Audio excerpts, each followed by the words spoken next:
عجائبات مصر، صدیوں سے تجسس میں لپٹی قدیم روایات اور نیل کے کنارے اسرار و رموز کا حامل مصر، جس کا موجودہ نام عرب جمہوریہ مصر ہے اور دارالخلافہ قاہرہ ہے۔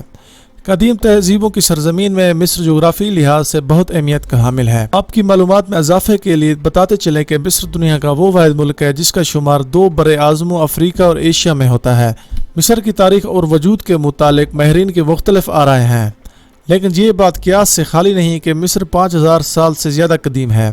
جغرافی خط و خال کا جائزہ لیں تو معلوم ہوگا کہ مصر کا تیسرا حصہ صحرا پر مشتمل ہے، لیکن دریا نیل کے زرخیزی کے سبب مصر کو دنیا کا قدیم سب سے زرعی ملک کہنا غلط ثابت نہ ہوگا۔ 4000 سال قبل مسیح میں مصر معاشی لحاظ سے استحکام حاصل کر چکا تھا۔ مینس چونکہ ایک جنگجو بادشاہ تھا، قریب 3500 سال قبل مسیح میں مصر کے بالائی اور دوسرے علاقوں کو فتح کر کے ایک ریاست کی بنیاد رکھی۔ اسی نسبت مینس مصر کا پہلا فرعون بھی کہلاتا ہے۔ اس کے بعد آنے والے مصر کے بادشاہوں کو فرعون اول، دوم، سوم اور چہارم بھی کہا جاتا ہے۔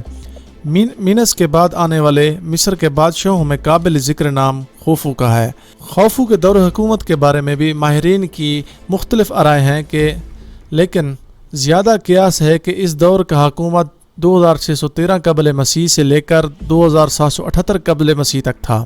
خوفو مصر کا پہلا بادشاہ تھا جس نے باقاعدہ طور پر ایک عظیم امارات کا سلسلہ شروع کر دیا۔ خوفو نے اس دور میں مصر کا سب سے عظیم الشان حرم تعمیر کروا کے اس کو باقاعدہ شاہی محل کا درجہ دے دیا۔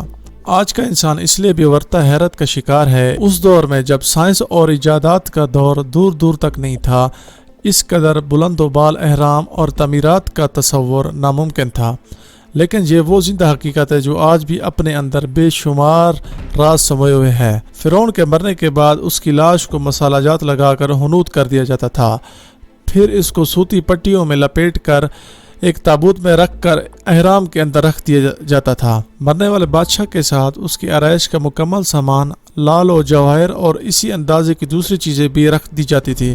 قدیم مصریوں کا ماننا تھا کہ فرعون دوبارہ زندگی پا کر اس دنیا میں دوبارہ حکمرانی کرے گا۔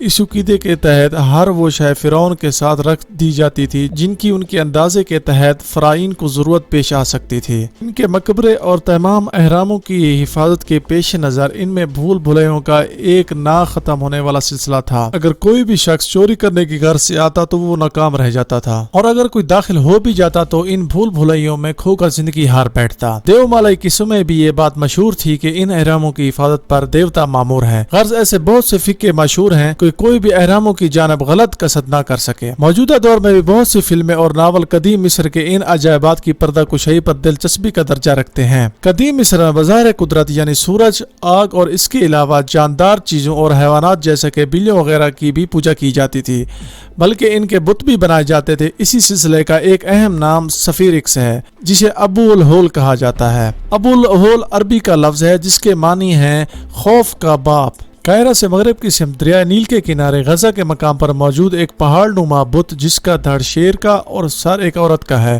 قدیم مصریوں کے مطابق یہ ایک دریا نیل کا دیوتا تھا جو نیل اور ان اہراموں کا نگہبان اور حفاظت پر مامور تھا۔ ابو الہول کا قدیم نام پلہیت اور جگہ کا نام تھیبس بیان کیا جاتا ہے۔ ایک روایات کے مطابق کرۂ زمین پر سحر اور جادو نے مصر ہی کی زمین پر جنم لیا۔ جادو کو باقاعدہ ریاست کی جانب سے نہ صرف تحفظ حاصل تھا بلکہ قابل جادوگروں کو فرائین کے دربار میں امتیازی حیثیت حاصل تھی۔ سامری جادوگروں کے قصے تو آپ نے پڑھے یا سنے ہوں گے۔ اس کا تعلق قدیم مصر سے ہی ہے۔ مصر کے جادوگر اور حضرت موسیٰ کے درمیان واقعے کا ذکر قرآن مجید میں بھی موجود ہے، جس میں فرعون کے جادوگروں کی فوج نے حضرت موسیٰ پر اپنا جادو آزمانے کی کوشش کی اور جادو کے سانپ نبی اللہ پر حملہ آور ہوئے۔ اللہ تعالیٰ کے حکم سے حضرت موسیٰ نے جب اپنا عصا زمین پر مارا تو ایک اژدہا بن کر سب جادو کے سانپوں کو نکل گیا، اور اپنے زمانے کا آخری فرعون حضرت موسیٰ علیہ السلام کے زمانے میں دریا نیل کی نہر میں غرق ہوا، جس کی لاش بغیر حنوط کیے بھی محفوظ ہے اور قاہرہ کے میوزیم میں موجود آنے والے دور تک کے انسانوں کے لیے عبرت کا نشان ہے۔ فرائین کے بعد مصر رومی یونانیوں کے زیر حکومت میں بھی رہا۔ مصر کا تذکرہ ایک ہی نشست میں سمونا ہرگز ممکن نہ ہوگا۔ اگر آپ کو ہماری یہ کاوش پسند آئے تو گھنٹی کے بٹن کو دبائیں اور سبسکرائب کریں اور شیئر کریں۔